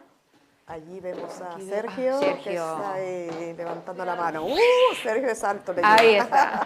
Te veo muy puesta, ¿eh? Llevas muchas sesiones. Tengo 3 hijos. Eso es importante. Bueno, muchas gracias. Me ha gustado muchísimo tu visión. Yo soy Sergio Padilla, Banco de España. Te quería preguntar, bueno, primero, ¿para cuándo la Secretaría de Estado de Digitalización Segura e Inteligencia Artificial? Y estamos muy concienciados con eso aquí. Y luego, no, ahora en serio, sí me gustaría conocer cuál es tu visión sobre los aspectos relacionados con cloud, con nube. ¿Cuál es la posición de España? ¿Cuál es la posición europea? ¿Cómo ves tú eso? Porque, bueno, yo tengo mi propia opinión sobre eso, pero me gustaría saber cuál es tu visión sobre eso, ¿no? Si, pues, por ejemplo, ahora con la grandísima tendencia a ir a hiperescaladores americanos, también hay chinos, pero sobre todo los americanos, y cuál es la posición, pues un poco, tu visión respecto a la posición actual de España y Europa al respecto. Bueno, si estamos viendo toda esta capacidad de crecimiento exponencial de las tecnologías gracias al cloud. El cloud es la capacidad de procesamiento paralelizado en entornos distribuidos, que es lo que nace en el año 2006, Amazon Web Services, y que es el primero que, gracias al procesamiento en cloud, existe el Big Data y existe la inteligencia artificial. No existiría en sistemas con esta capacidad. Esto es lo que realmente lanza toda esa revolución tecnológica, ¿no? Porque hasta ese momento habéis oído hablar del gran largo invierno de la inteligencia artificial, que la inteligencia artificial empieza a crearse primero con los sistemas expertos, luego con la visión por computador, a los años 80, se para la evolución de los 90 hasta el 2014. ¿Por qué? Porque del 90 al 2014 la inteligencia artificial no podía procesar porque no había aumentado la capacidad de cómputo. Es cuando la capacidad de cómputo aumenta exponencialmente cuando puedes sumarte a eso y a la siguiente ola de inteligencia artificial. Cuando la cloud es imprescindible para todo lo que estamos viendo desde la digitalización. A nivel de las administraciones públicas, la Administración Pública Española tenía hasta ahora una especie de cloud privada que es la nube SARA, que era absolutamente dentro de tu firewall, con sistemas propios y que tiene un problema de escalabilidad. Ya lo estamos dando cuenta, la flexibilidad de escalabilidad, que es que nosotros físicamente vayamos a ampliar nodo por nodo, ¿no? Entonces, la gran ventaja de los hiperescalares es la elasticidad, ¿no? Que yo no tengo que contratar una capacidad de procesamiento fija, sino que voy pues consumiendo y eso es flexible, ¿no? De montar pues, instalaciones. Por lo tanto, lo primero que hemos hecho ya desde la Administración General del Estado es definir la estrategia de cloud de la Administración General del Estado, que es una estrategia de cloud híbrida, es hybrid first, ¿no? Por lo tanto, nosotros tenemos nuestra nube propia y escalamos con los hiperescalares, pero dentro de nuestros sistemas, tenemos de nuestro firewall, para entenderlos, ¿no? Y otra cosa es qué cosas tú vas a la nube pública. Aquí no hay una nube pública para el sector público, es una nube privada, una nube híbrida, una nube mixta, pero sí que te abres a todos los sistemas de elasticidad. Y otra cosa es a nivel, tanto la visión nuestra y la visión de Europa es que los sistemas de las administraciones públicas estén en nubes protegidas y no en nubes abiertas, ¿vale? Pero todo el debate de las nubes en este momento es el debate sobre la soberanía digital europea, es decir, realmente toda la evolución de la digitalización es una competencia global por recursos, empezando por los semiconductores y los microchips, siguiendo por la capacidad de la nube y siguiendo por los recursos humanos y el talento, ¿no? O por las tierras raras, ¿no? O sea, al final detrás hay toda una nueva geopolítica vinculada al acceso a recursos limitados que capacitan el desarrollo de la industria digital y de la tecnología. Y ya en el COVID nos dimos cuenta que Europa tiene una excesiva dependencia de países terceros en temas críticos, y básicamente digitales y tecnológicos. Y toda la estrategia en estos momentos es recuperar autonomía a nivel europeo de procesamiento en la nube, donde los grandes players son americanos o chinos, donde hay ni una sola empresa europea potentísima, sí que hay compañías que distribuyen cloud, pero no a este nivel, a nivel global, y por tanto, asociado a ese procesamiento de los datos está la protección de tus datos y está la inteligencia artificial. Entonces, lo que tú no puedes hacer es decir que, pues ahora aquí, como no me gusta el juego, cojo la pelota y me dejo a fútbol. No, no. Esto es, tenemos que entender que nosotros tenemos la dependencia de ciertas tecnologías a las que queremos tener más opciones. No se trata de barrar el paso ahora a las empresas americanas o empresas chinas que además están invirtiendo en I+D y generando puestos de trabajo. Se trata de que Europa se espabile, que dediquemos recursos de los europeos para que también haya empresas europeas que compitan. Pero mientras tanto, y para todo el mundo, sí que tenemos el derecho a decir las normas del club. Y las normas del club son normas más proteccionistas de las que había ahora, porque si no, no hay manera de que la industria europea la podamos preservar. La primera fue la GDPR, es decir, vale, usted, si quiere trabajar con datos europeos, por supuesto, si es una empresa europea lo tiene que cumplir, pero si es una empresa australiana que quiere trabajar con datos europeos, también lo tiene que cumplir. Y eso es lo que estamos cambiando ahora también a nivel de los datos industriales, no solamente los datos empresariales, hay los datos personales, sino también los datos industriales y también en las nubes. Por tanto, en estos momentos todo el reglamento europeo, hay dos reglamentos que están en estos momentos desarrollándose que van a tener mucho impacto. Uno es la Data Act, que es la ley de datos, y luego es todo el tema de certificación de las nubes ciberseguras. Está el Cyber Resilience Act, que va a afectar la ciberseguridad de los aparatos físicos, en lugar como la NIS2 afecta al software, eso va a afectar al hardware, pero está la certificación de la nube, ¿cómo es? Cyber Security Cloud, ¿no se llama? Lo de los rumanos. Bueno, es una certificación de clouds ciberseguras, ¿vale? ¿Cuál es nuestra postura? Nuestra postura es que los datos de los europeos, de los ciudadanos europeos y de las empresas europeas, uno, se deben guardar en Europa y se deben procesar en Europa en nubes que permitan la autonomía operacional a nivel europeo. Esas tres cosas significan que cuando hablamos con los proveedores de cloud, me parece muy bien Google, Amazon y Microsoft, pero quiero que todos los datos de los europeos se procesen en nubes cuyos data centers estén en territorio europeo.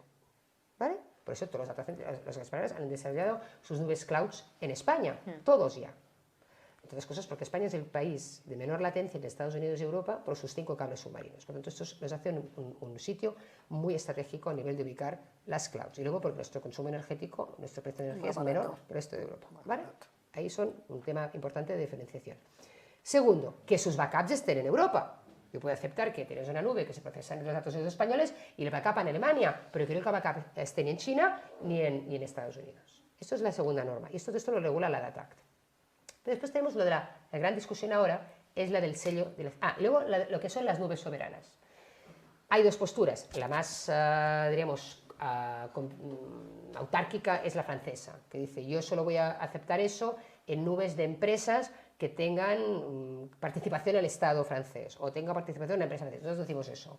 Decimos, bueno, tú puedes venir, hiperescalar americano o chino, pero yo lo que te pido es que desarrolles una opción de nube soberana en la que tú hagas un partner con una empresa local que tenga las claves de encriptación y, como determinado, cuando la Cloud Act americana o la ley de inteligencia china te pidan que accedas a los datos de los clientes europeos, tú no te tengas que no cumplir con tu regulador o con tu gobierno, sino que no lo puedes hacer técnicamente porque yo te corto el paso. Entonces, esta es la solución técnica que se ha encontrado con los tres hiperescalares. Los tres están desarrollando lo que llamamos nubes soberanas. Nubes en un momento determinado, tú le pasas el control al partner local. Y tanto Indra, Telefónica, empresas locales, ya están trabajando con estos tres hiperescalares para que tengas el control operativo de esas nubes. ¿Vale? Eso es otra estrategia.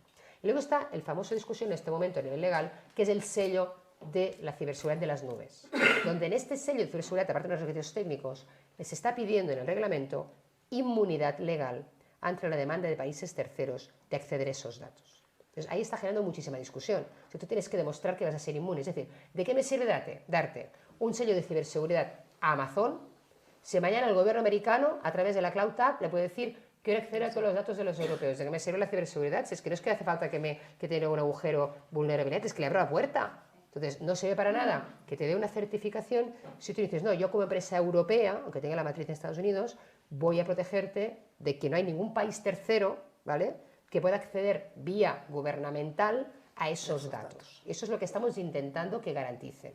Y eso es la gran discusión. Todo el gran lobby es evitar que eso se ponga en una ley, sino que se separe la parte técnica de este requerimiento, que se tienen que regular sí o sí los flujos de datos fuera de la Unión Europea, empezando por Gran Bretaña, siguiendo con Estados Unidos y siguiendo con China. O sea, lo que no puede ser es que tú te cierres, ¿no? Por ejemplo, en la guerra contra Ucrania, pues se ha podido combatir todos los ataques de la ciberseguridad porque hemos compartido datos entre todo el mundo y en webs y backups fuera de distintos continentes. Si no, hubiera sido imposible resolver cuando cerraban aquí, tener un backup aquí, tener un nodo aquí. O sea, eso ha sido una colaboración. Entonces, es un poco difícil decir la postura, pero eso estamos en una situación de que haya competencia, no cerrar el paso a nadie, pero lo que tenemos muy claro es que los datos de los europeos, tanto de las empresas y de los ciudadanos, deben estar en Europa, procesados en Europa y en nubes europeas y trascendentes europeos. Y un ejemplo de eso, que ha salido muy poco a la prensa, pero que es un proyecto muy bonito, que yo impulsé y convencí,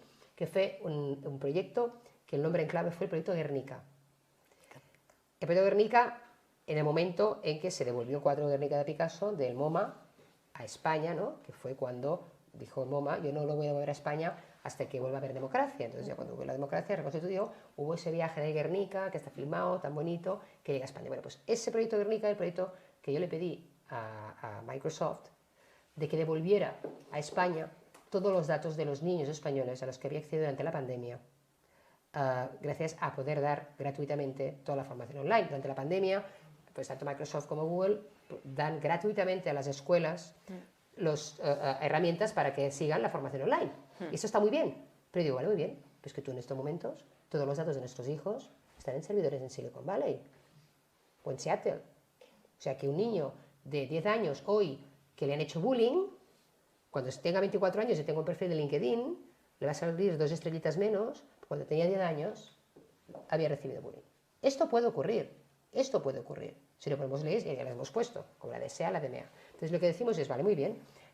Me parece muy bien que a partir de ahora todos los datos nuevos ya me garantices que los vamos a tener en Europa, de los europeos, pero quiero que me devuelvas los que tienes aún allí.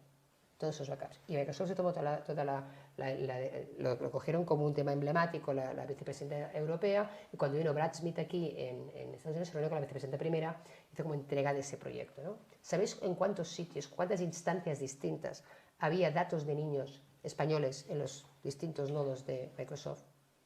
Más de 700. Qué barbaridad. O sea, fijaros el poder de los datos que tenemos distribuidos. Bueno, pues en el caso de la protección de los niños, hemos hecho esta labor, que estamos pidiendo a Google. O sea que el tema de que los datos españoles se queden aquí y en Europa no es un tema baladí. Yo creo que es algo que dices, bueno, y si no te interesa, pues nadie va a renunciar a un mercado de 600 millones de consumidores que es Europa. Por lo tanto, tenemos una cierta masa crítica como a poder imponer las normas del juego. Yo creo que esto debe ser el valor diferencial de Europa. Eso es así. Bueno, pues qué maravillosa experiencia. Bueno, en nombre de todas las compañeras y compañeros de Women for Cyber, todos los de compañeros y compañeras de Ciberlideria, te agradecemos muchísimo, muchísimo que hayas venido y que ella sea tan tozuda. Eres la mejor.